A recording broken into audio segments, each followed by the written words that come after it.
Herzlich willkommen zu einem neuen Video. Heute zeige ich euch ein schnelles und einfaches Rezept für ein cremiges Parmesan-Knoblauchhähnchen mit Pilzen und Zwiebeln. Dafür als erstes eine große Pfanne mit einem guten Schuss Öl erhitzen, 4 Hähnchen Brustfilets in die heiße Pfanne geben und für 4 bis 5 Minuten je Seite bei mittlerer bis hoher Hitze anbraten.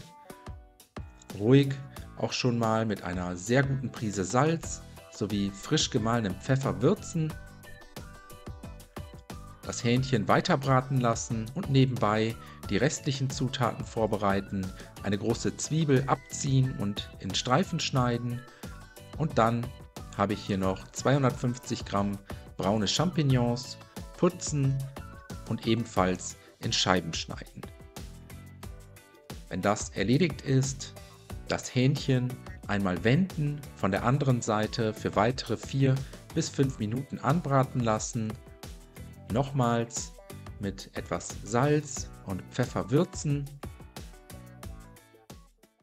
und wenn das erledigt ist, heben wir das Hähnchen aus der Pfanne, auf einen Teller geben, kurz zur Seite stellen, jetzt einen gehäuften Esslöffel Butter in die Pfanne geben, außerdem die Zwiebeln und Pilze dazugeben und unter gelegentlichem Wenden für weitere 4 bis 5 Minuten bei mittlerer Hitze anbraten. In der Zwischenzeit bereiten wir noch die Soße vor.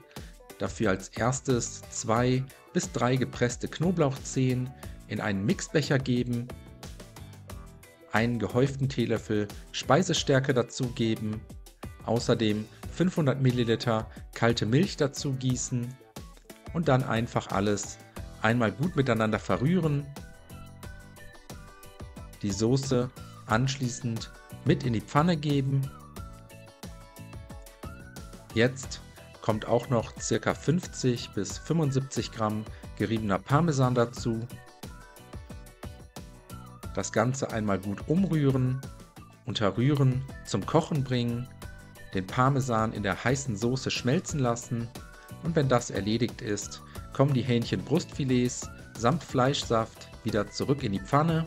Alles für ein paar Minuten bei niedriger bis mittlerer Hitze und geschlossenem Deckel köcheln lassen, so lange bis das Hähnchen gar ist und die Soße eine schöne cremige Konsistenz erreicht hat.